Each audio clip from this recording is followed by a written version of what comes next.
Happy New Year, everyone! Welcome to 2018, and on this episode of the Book of Meeple, we have got a belter of hype. This is Charterstone from Stonemaier Games, one of the most hyped games of last year. As soon as this was announced, you know, a Euro game that you build from scratch in a legacy style from Stonemaier, you know, Scythe creator, yeah, the internet went wild. It went crazy for this. And even I was pretty excited as well, because I mean, all those things combined, yeah, I was like, yeah, this could work. You could really make this work. And I was so hoping that this one would meet the mark. Does it? Well, you'll have to see. The way format I'm going to do this, though, is that Now,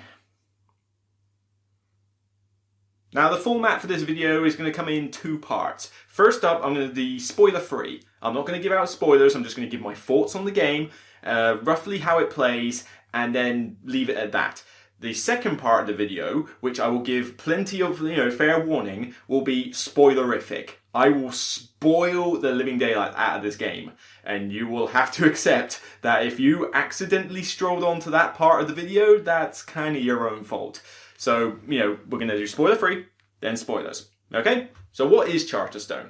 It is, straight up, a Euro game. But the idea is that you start off with a board that is almost blank. It has a load of spaces that you know you're going to build buildings on, a few basic starting setups, and a ton of boxes full of cards and pieces which you don't know what they are just yet. This is one of those games that you don't actually need to read the rules in advance. You can literally open the rulebook, put out the board, and just read the book. The book basically has some rules built into it, and then you'll stick stuff into the rulebook as the game goes on, as the campaign goes on, to be more accurate. And new rules will come into play, new pieces will be available, new cards will come out, all sorts of these things will just build up and build up and build up until eventually you are left with a finished board that you can still play the game on. This is how it differs from a lot of other legacy games, particularly the Pandemic legacies, because in Pandemic Legacy, you never touch the board once it's finished. At least I don't know of anyone who has. So, mine's actually, my first season's actually mounted on the wall over there, actually, and as soon as we're done with Season 2, of which I'll do a mid-season review pretty soon, actually, then that one will get mounted on the wall as well, and I'll have both. Thankfully, out of shot of a camera, so I can't accidentally spoil anything. But the idea with this is once you've got the finished board after 12 games, you can just play on it. You have all the rules in the book, you've stuck them all in, you've got all the pieces and cards that you'll need, and you'll even have more that you don't use, but you can potentially get as you play more games. So even though you've evolved most of the game by the end of game 12, you actually have a chance to evolve it further with more plays. The question is, does it warrant those 12 plays? Or would you prefer to just start from scratch? Well, that's where things get a little bit more hit and miss with me. I will stress the caveat. I played this solo, okay? There are the Altmer Rules, as I believe it's pronounced, in here. And even if you're playing with multiple people, you can have inactive players, but you can also have automated players. Now, I played this solo the whole way through with 2 automated players. So I had 3 people, 3 charters active on the table, and the other 3 were inactive. I played that way the whole way through. So naturally, some differences might occur from an experience point of view with multiplayer and solo. So just bear that in mind. But first, let's get on to the bits that are easily good. Components and art. The art in this is beautiful. Lovely, gorgeous, colourful artwork. The components are pretty solid. You've got wooden pieces for the majority of things. Now, not every component is great, but I can't really go into that without spoiling. So, most of what you get is pretty solid though. I mean, you'll have wooden resource tokens and you'll have metal coins. That, for a kickoff, is already pretty good. You've got lots of cards, all with colourful artwork. The graphic design is easy to tell what anything is. There should be no confusion whatsoever as to what an icon or a symbol means once you're comfortable with the rules. In terms of the ease of play, pretty straightforward. I mean, the first couple of games are so dirt simple, you actually might get put off the game as a result. I will stress that the first 2 games you play of this are going to be the least enjoyable because the board is just that basic. There's nothing there. And the game itself is pretty generic. So the first 2 games are probably going to be a bit for you, but it will develop and it will improve as time goes on. In terms of ease of play, as I mentioned, it is pretty straightforward. I mean, you've got very few rules to learn to begin with, and yes, the game gets more complicated as you go through, but none of the rules felt like, hang on, how's that work again? I don't quite get it. So, for the most part, you should be fine. Where things do get a little bit fiddly is with those Altmer Rules, because you have a separate book, actually, I haven't got it here. You've got the main rule book for Charterstone, and I'm not going to spoil it right now, but this is basically where you'll have the empty bits to put the stickers on, and a reference guide, pretty straightforward. You've then got a separate guide for the Autumners, and I mean, it's pretty small. I mean, that literally is it. You know, don't worry, I'm sure I'm not spoiling much with that.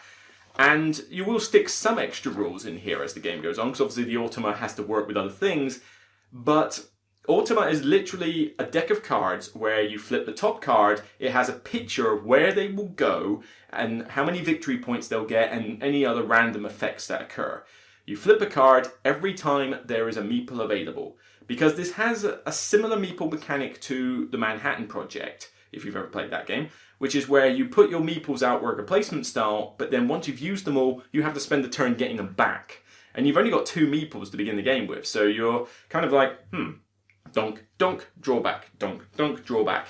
And as a result, turns are very quick, whether it's with automated players or with normal players. In fact, I would probably say that the automated players take longer to process than your actual human turn will. It's that quick. So where it says 60 minutes on the box, that's pretty accurate. I was going every single game in less than 60 minutes, and that's me with 2 automated players. And I was probably doing it a lot less than 60 minutes at times, 30 to 45 maybe, once you got the hang of it. I believe that if you had more human players, that time would stretch. 4, 5 or 6 players, maybe you'd be pushing it to get it done in an hour. Certainly with 5 or 6, I think you're pushing it. But 4, 3, 2, I reckon you could easily do it in an hour, no problem at all. The game develops at a fairly slowish pace. I mean, you don't end up with tons added as each game goes on. It's fairly steady in how it progresses. There is a story narrative, although the story narrative's a bit weak. You can kind of predict half of it before you've even sort of got to that stage, and it literally is pretty much like a chapter of text. Well, a paragraph of text after each after each game happens. So this is probably like, a kid's book in terms of how much writing there actually is with the narrative. But you have to accept that this is different from the other Legacy games where more story happened. Think of Pandemic Legacy, and I suppose Seafall, or Seafail as I call it, but think of those as narrative, cinematic, story-driven games. In Pandemic Legacy, the game changes each time, but it's following a complex narrative and a decent storyline with, story changes as you go through. This one has a pretty linear story. You don't really change a great deal of it. Basically, I think you end up with about 2 possible outcomes for the end of the campaign, depending on what you've done. And that's about it. How you start off and end each game will kind of pigeonhole you in a particular route. But the idea with this one is that you're building the Legacy board. You're building the Euro. So you're not tearing up pieces. You'll just have to peel the stickers off and put them where they need to be. You never actually have to be told, right, destroy this card or anything like that. It's just the fact that all the cards and all the stickers are in crate boxes. So when you open it, you literally have the rulebook and the board and your charter chests, as they call them, like individual boxes.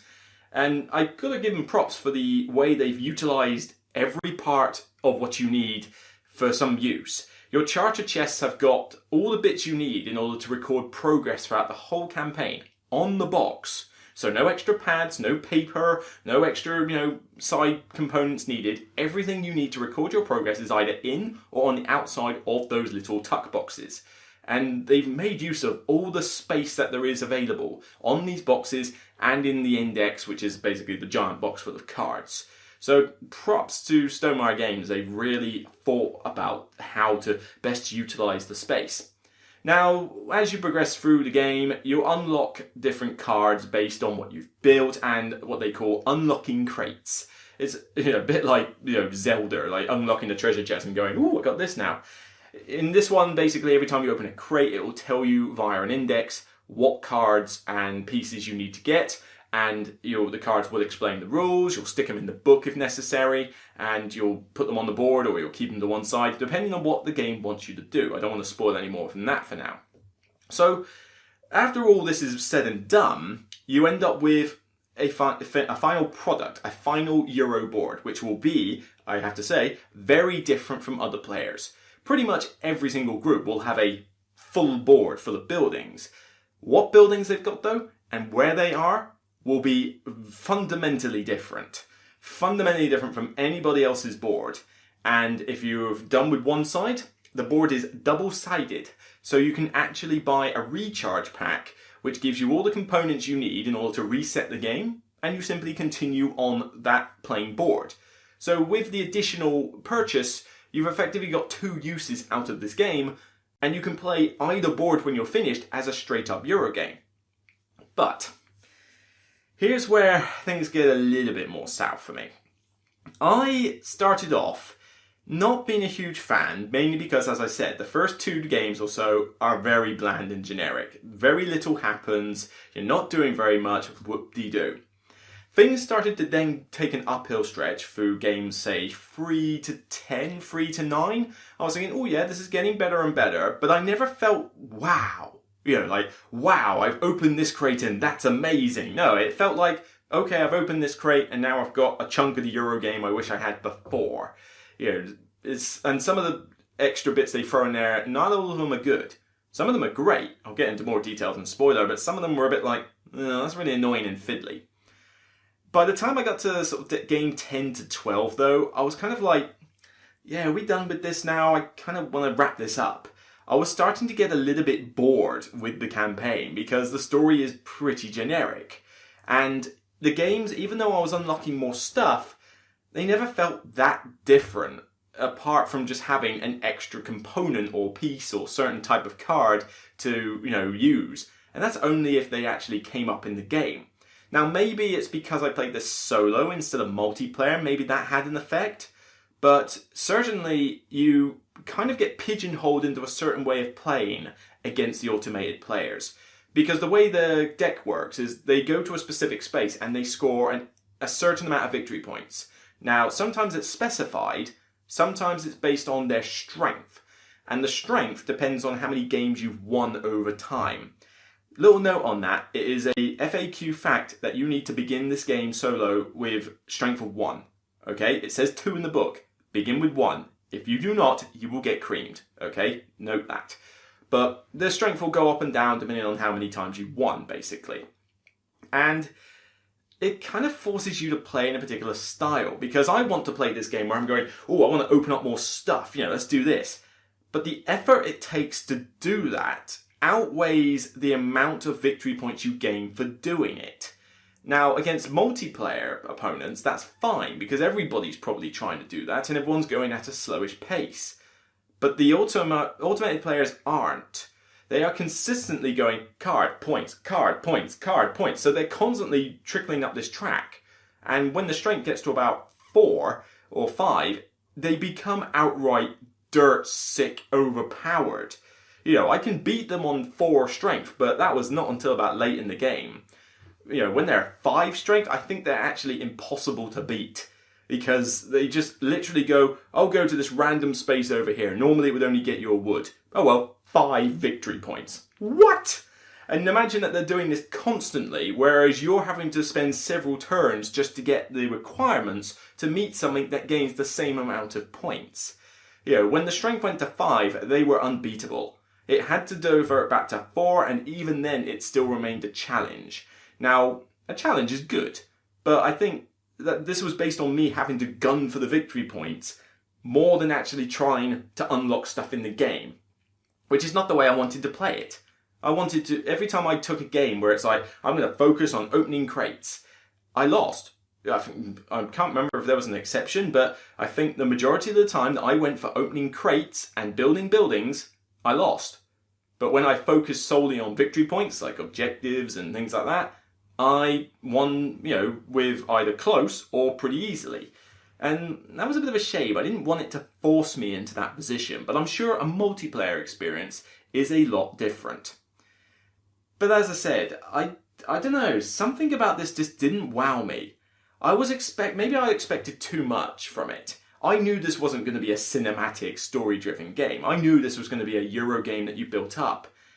But the Euro game itself didn't really stand out against, well, like how many worker placement games or Euros have I got behind me. And once you've got the finished product, I was kind of like, right, we're done with this campaign, finally. Right, you unlock most of the stuff anyway, and here's my board. I don't feel the need that I want to get this out just to play on that board now, even with multiplayer. So I'm kind of left with a game that I don't really feel like playing, but then you can't sell on either, because you've built this board, you've ruined half the fun for people. So I've got to make a decision whether I keep it and try it with the multiplayer and see if I can grow to like it more, or I cannibalize the game and take all the resource pieces and various components out, which would actually come in handy in other games. I'm not saying that Charterstone was bad. Far from it. I thought it was okay. But I just never felt, wow, amazing, this is exactly what I want. I'm opening crates and I'm getting similar stuff each time, and it never felt like, I was really adding chunks to the game. It just, I know there were some high notes, but for the most part it just felt kind of meh. This is okay. It's an okay Euro with a build-it-yourself dressing over it. Good components, good artwork, and a decent-ish Euro game. But now that I've done it, I'm not sure I want to play it any more beyond that. And that's a bit of a shame, but fair enough. I got 12 plays out of it, but by the time I got to play sort of 9, 10, I was kind of done. I was going to can I just get the stuff I need now, because I'm not loving this system. Maybe it's because the automated players aren't decent enough in this one. I mean, they worked well in Scythe, they worked well in some other games, but maybe in this one they're a little bit too dull, or a little bit too, stuck on their path, or victory point, victory point, victory point, victory point, rather than with human players where they're probably going, I want to open that crate before you do. Right, give me that card. I'm opening this crate. So, all in all, I was a little disappointed with how this turned out overall. I'm glad I tried it, and I'm glad I got my 12 games out of it, and certainly I've got the value's worth out of it, but I'm now kind of stuck as to what I want to do with it. So I'm going to have to think on that.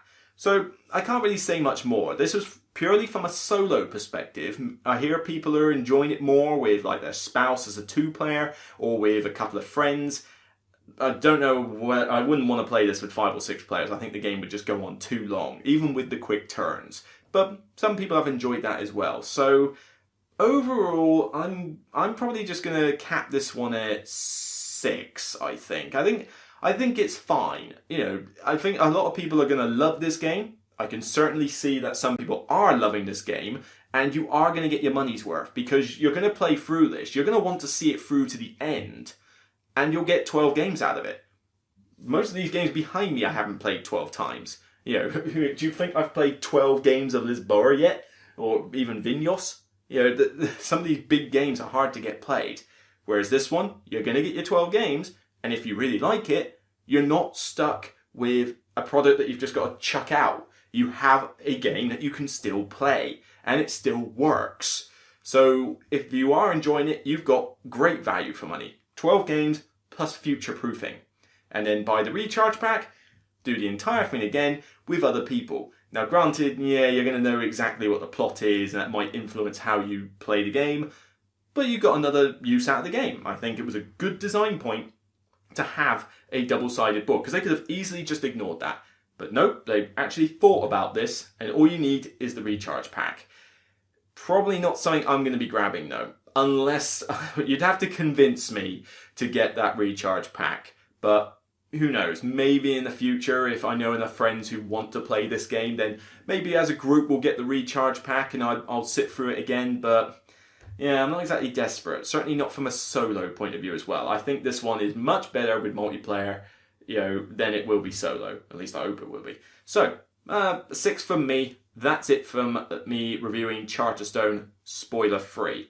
So now, if you want to wrap up the video at this point, then by all means do so, okay? But now we are going into mass spoilers. I am going to spoil this. I'm going to say what I didn't like, what I did like. I'm going to talk about things I unlocked, you know, how my board sort of looks. You know, I'm going to talk about spoilerific. So, warning, I can't give enough warning. All right? Okay? Just you guys who want the spoilers? Right. Okay, so. Component-wise, I liked what you unlocked for the most part. I mean, the minions are the best part. I loved all the little minion meeples you got, and I think they worked best in the game because each one gave you a little bonus that was really useful, but they were all really different. Although, kind of a bit of a meh to unlock them because you go, oh, I've unlocked a new meeple, this is great. Oh, I've unlocked a meeple too, and another meeple, and it's like, it's very repetitive, alright? But once they were all in play, I liked the variety, and I thought they were really cool. Except you couldn't always get them. This is a bit I found annoying with the buildings, because depending how the buildings come out, some components and some aspects of the game are less useful.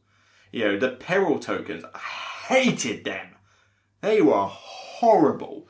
Titchy little tiny cubes that you've got to spend ages scattering all over the board.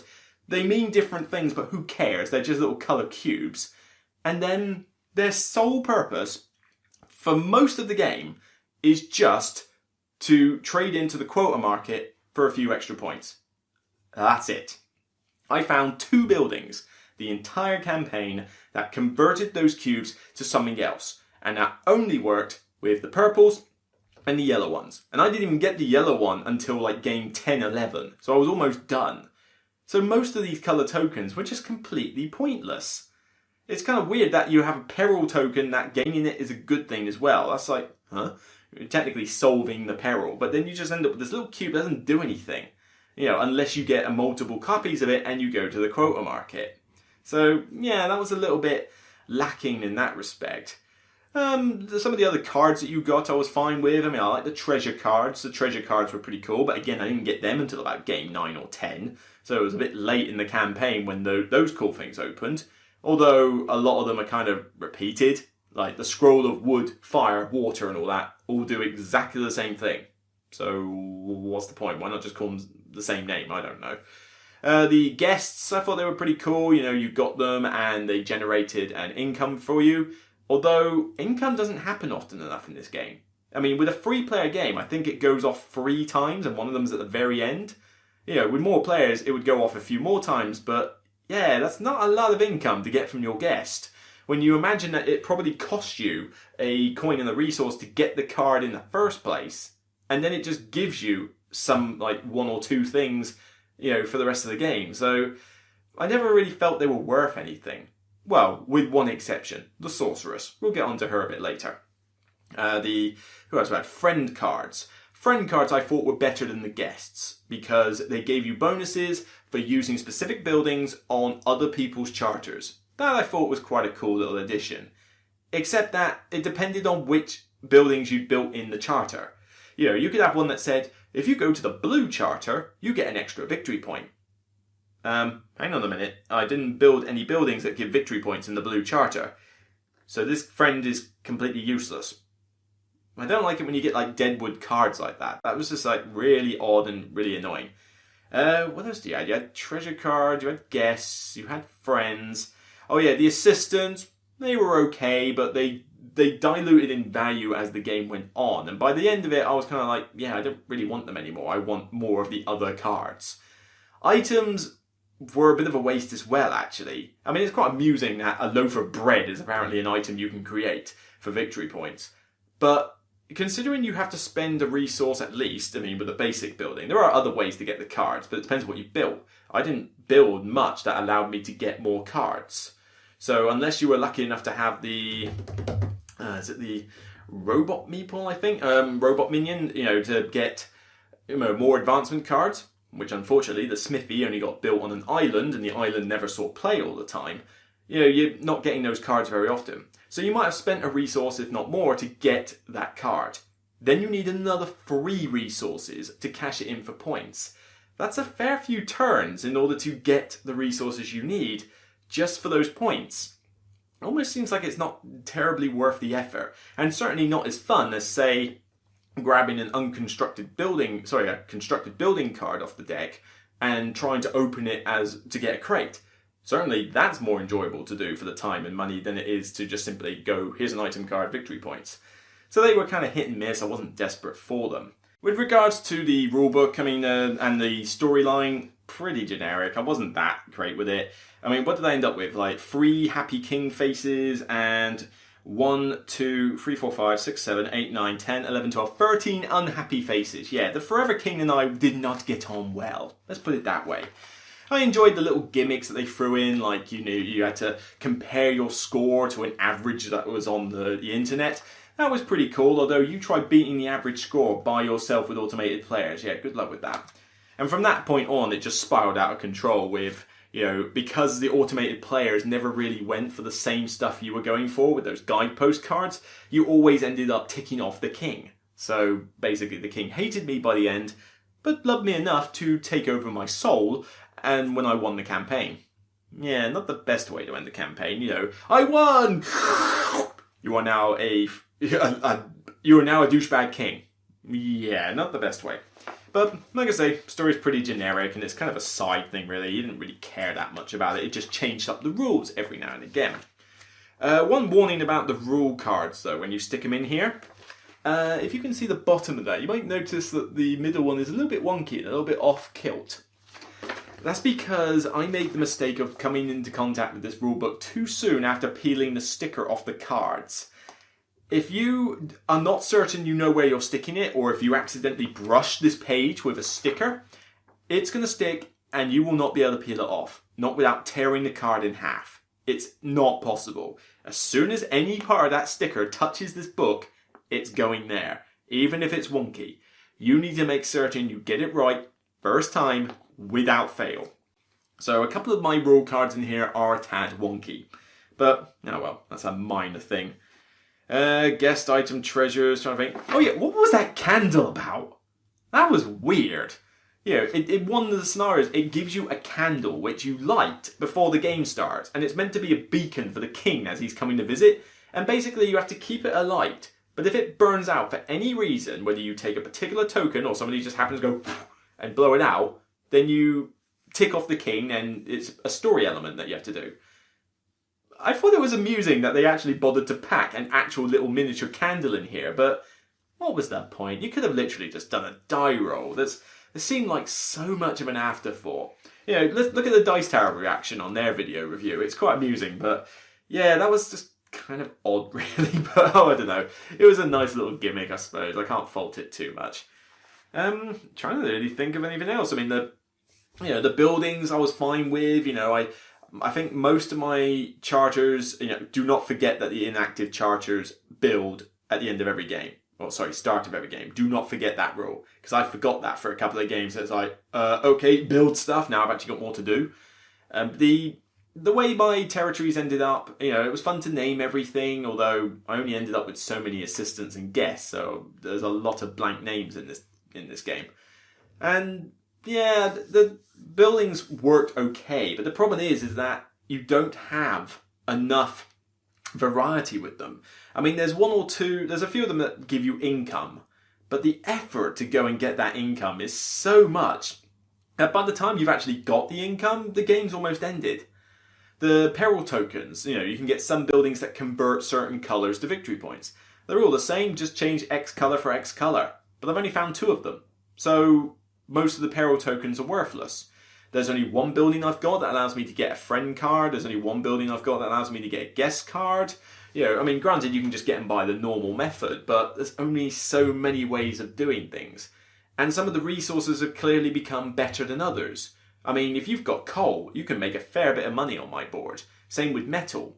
With bricks, not so much, and certainly not with grain. Grain and pumpkins are a bit bleh on my board. You get a little bit for them, but not a lot. So suddenly, half the resources aren't as good as the others. Otherwise, they're all pretty generic. A pumpkin doesn't really function any different than a wood. It just different buildings require different resources. It's not like you need the wood to build and the pumpkins to feed or anything like thematic like that. It's just literally this resource triggers X building. So not the best way to go with that. So I don't think there's much more I can say. I mean, I found the automated players a little bit dreary, didn't work as well, but it allowed me to play the game solo, so I'm glad they put it in. And certainly if you're only playing with the two of you, I might recommend having one or two automated players, just so that you can fill up the charters in a different way. But pure solo, probably not as good.